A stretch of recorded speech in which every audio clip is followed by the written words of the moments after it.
Why signing Sofyan Amrabat makes United a serious contender for the title.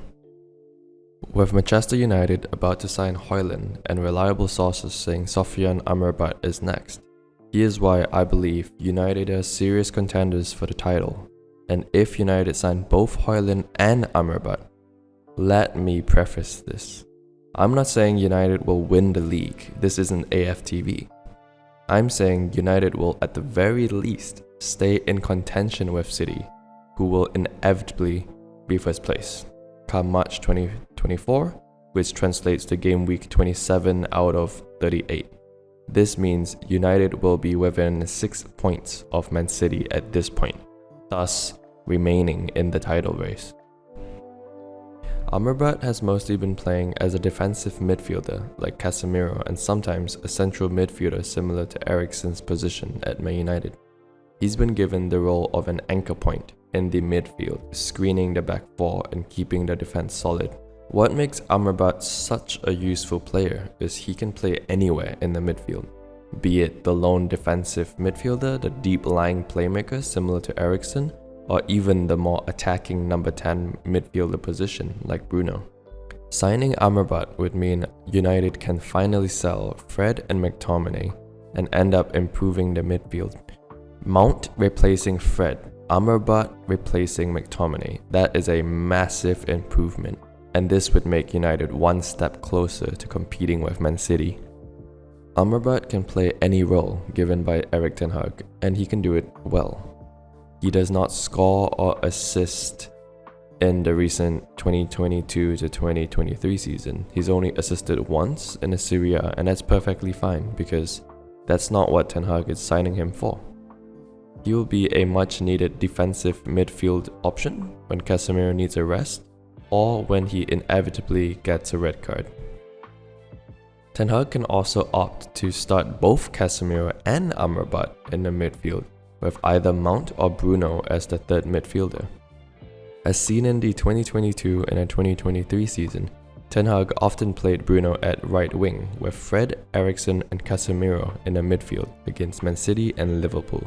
I can see Ten Hag doing the same thing in the upcoming season, with Casemiro and Amrabat keeping the team defensively solid, with Mount playing a more attacking role in the number 10 position and Bruno on the right wing.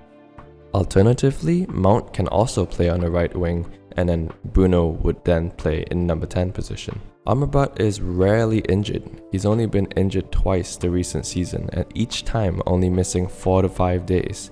Once with back pain in November 1st, 2022 to November 5th, 2022, missing 1 game.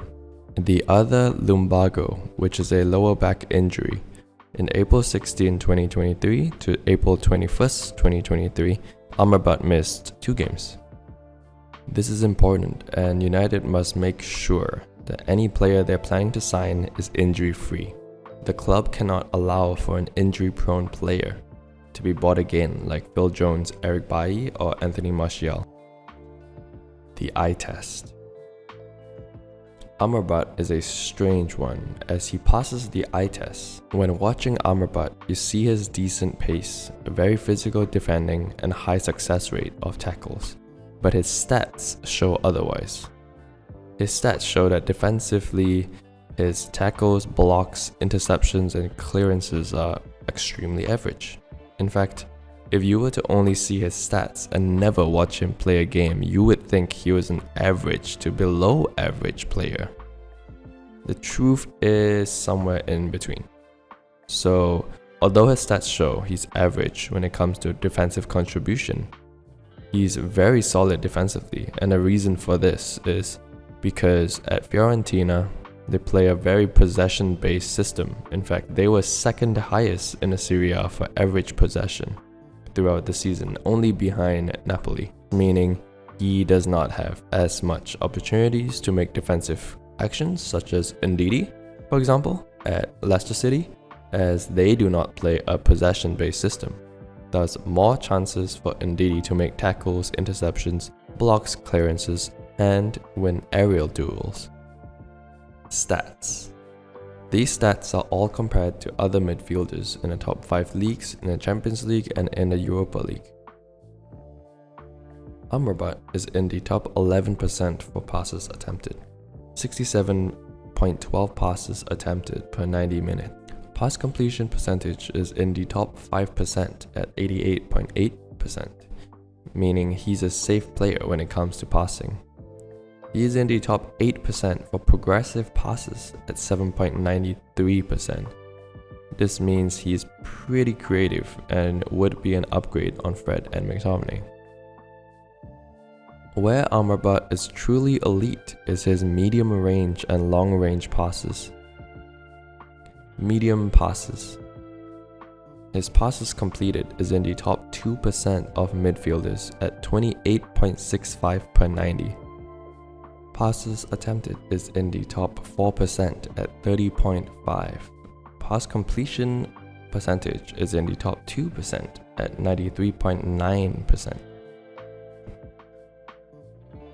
Long passes.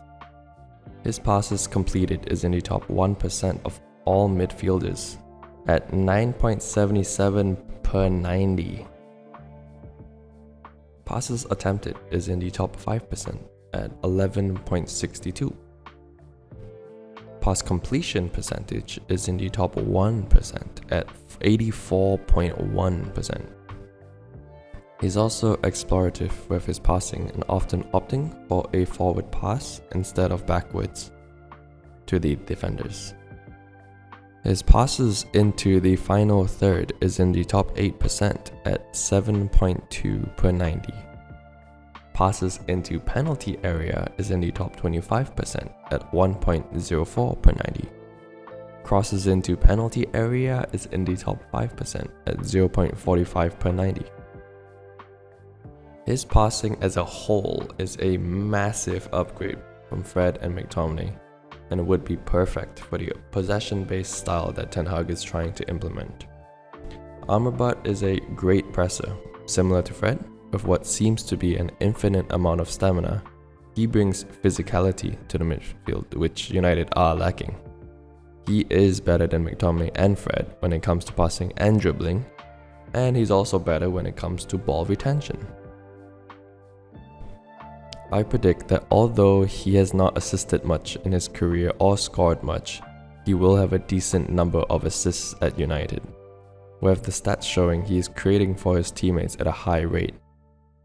This is exactly what Ten Hag looks for in his midfielders. Hard-working, well-rounded midfielders who are not afraid to constantly make forward passes.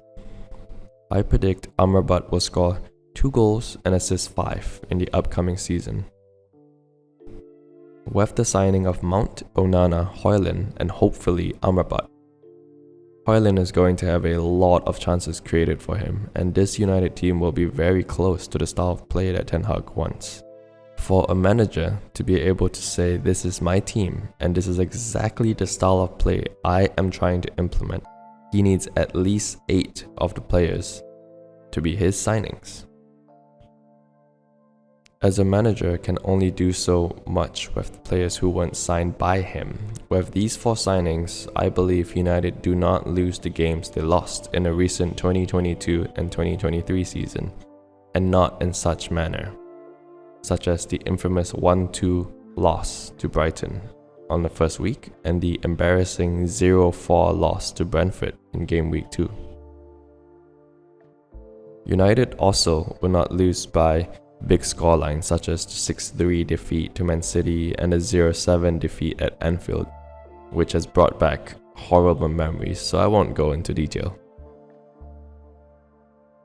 This is because with a goalkeeper who can play from the back, we are more solid. With Mount, an upgrade in the engine of the midfield, and Amrabat's stability. Last but not least, Hojlund, a reliable striker who will play week in and week out. United will have a great season this year, and I am looking forward to it. For the rumored price of £30 million for Amrabat, that is a steal. In years to come, people will be saying how underpriced he was. With Amrabat, the final piece of the puzzle is completed, bar a centre-back to replace injury-prone Varane, which will be discussed in the next video.